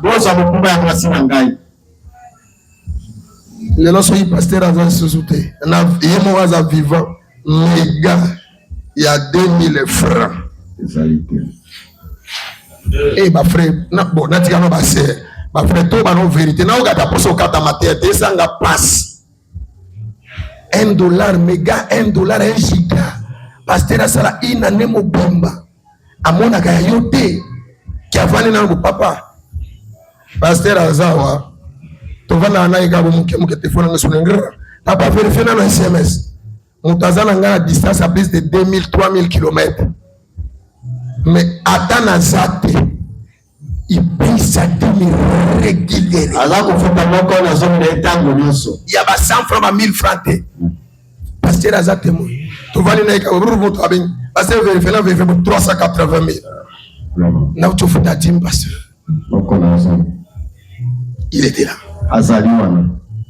Et il dit une semaine avant, Moussari, papa, on a 100 000 francs. Je ne suis pas avec elle. Mais il y a Yozana Yawa. Azolana na mabele ko bonde la pona yo. Aye baté ya toki. Frère vraiment mi baté il faut pas na bilamba ki toko ko bolé. Ça c'est. Tango azote azotoka mulunge zo pasu la bilamba. Mais yo sombele na ta sengi abambate. Futati mu futa pepe. Lazima papa to pamwa papa sa teseka tena. Utateseka mzuri wewe. Nyoko maneno. Nano nyoko amite. Parce que Osana Moutema, vous êtes un homme sans cœur. Vous allez monter à Zangi Moutema. Oui, ça sommes qui carburant à tout le monde. Carburant comme ça, il est là, on a fait ça. Tout le monde. Depuis 2 ans. Bon, ma frère, on a battu.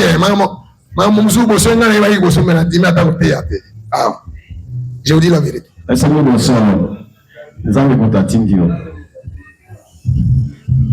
Parce que ceux qui ont abonné à la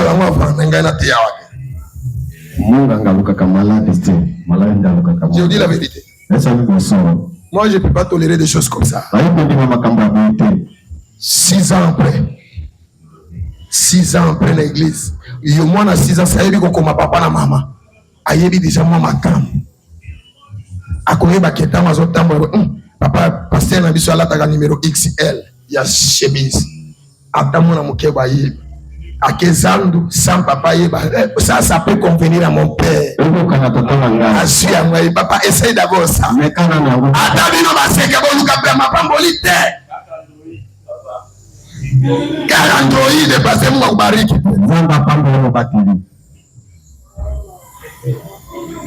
Nabi, basse. Où est-ce que vous avez une balle à nous avec comme un panneau? Ça, c'est vrai. Mobali, toi, la série. On y a ballon pas la série. Avant l'attaque, on a moussou quoi ne pas passer. Pasteur na mona qui sert mon copoye. Au monde indengeni pasteur. Si pasteur a appelé un livre de souvenirs naï. Attali na c'est. C'est vrai. Na fini na bouton. Na fini le no ma bouton na. Na luka qui na akwena pone nanga. On a été certain, frère, t'es le bon de la nzambe de sous. Vraiment. Parce que je prie, c'est seulement elle. La bonne de kaka. Frère, va encore prier. Et il revient. Parce que c'est seulement ça. Frère, c'est seulement ça de vie. Voilà si je suis son pasteur. Va prier encore. Parce que la boîte est pas boîte. Si vous avez fini pour toi. Rebecca yenda lesa kapunda. Ce que lesi punda pako même ayo. Amen. Lesa yeye kumoroba ntela. Amen. Base kaku prokola bino bonne botaya les. Muke non, je suis fier de mon papa, oui. Je suis fier de mon pasteur. Papa, vous avez eu des mégas, vous avez les minutes. Vous avez la minute, vous avez les mégas. Ataba maman bazoye baté totika bango si ba komi mikolo mais yonan ozana posana no ya vignon sur liboso na yo. Oyebi koluka bénédiction te. Atalo samo kokombo komba te. Vraiment. Bon, ce qu'on est pas moi ça parce que jour ni okendo to ko suko le bilamba. Wa ke ko suko bilamba kuna loda to mama bo.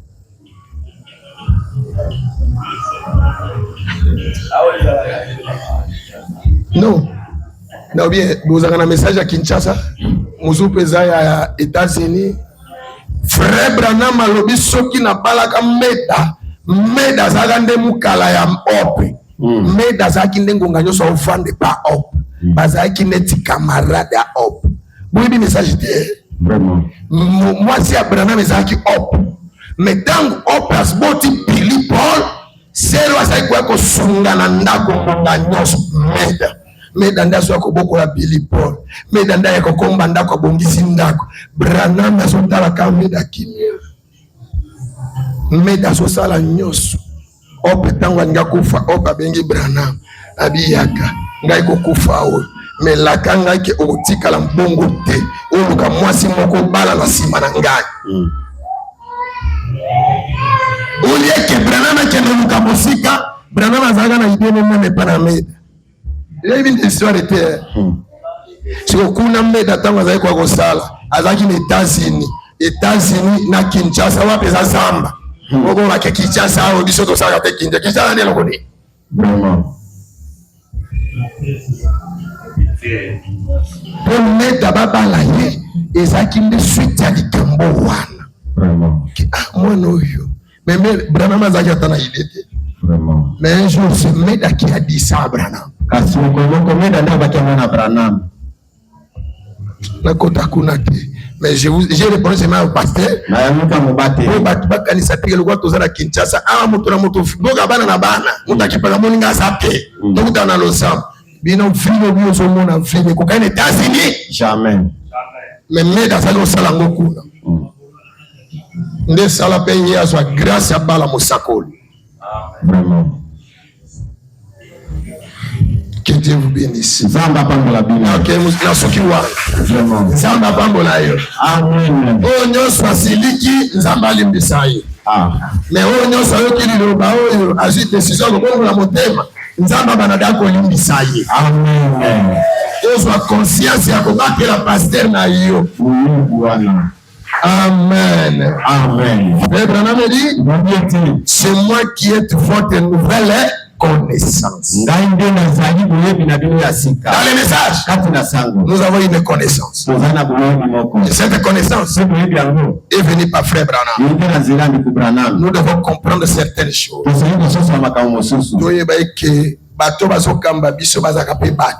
Amen. Je me malade bengi. Papa bonde la merci ma fille, je vais prier. Amen. Vraiment. Pe alali na ya bonde lité. Pe azo bonde la tête par conscience. A mon importance na ngalelo. Vraiment. Yele la moni nga pena fale. Alitumba. Akipakatanga.